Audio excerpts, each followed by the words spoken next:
Tapos na ang misa. Masaya na maghanap kami ng makainan.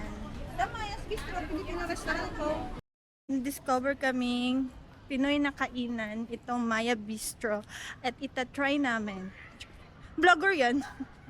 Is the Maya Bistro. Maya Bistro. May discount? Discount.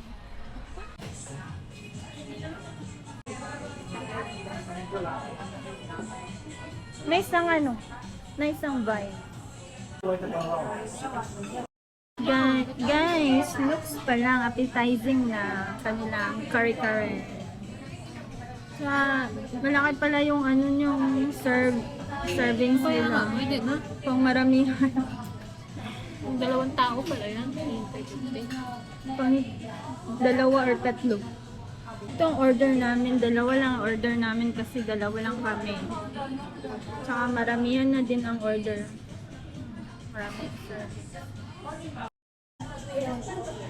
Ito lang. Paano ba kainin niya?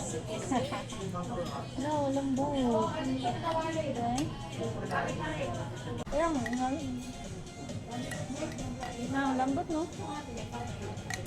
Uy, halo yung igaganon lang na, no?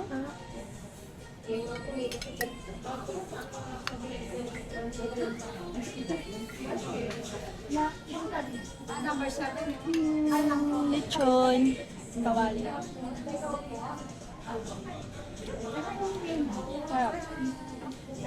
Dumplings?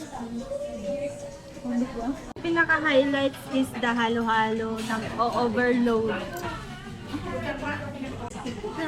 Ganda ang sarap ng halo-halo kasi hindi yung ice na ice ba? Hindi mo hinalo.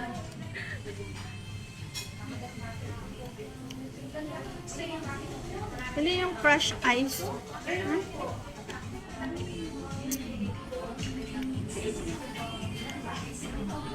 Haluin pa pala yan.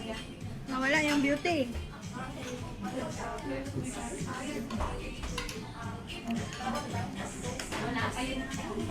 Para siyang hindi parang ice candy. Best. Hindi yellow lang. Pang sharing talaga yung halo-halo.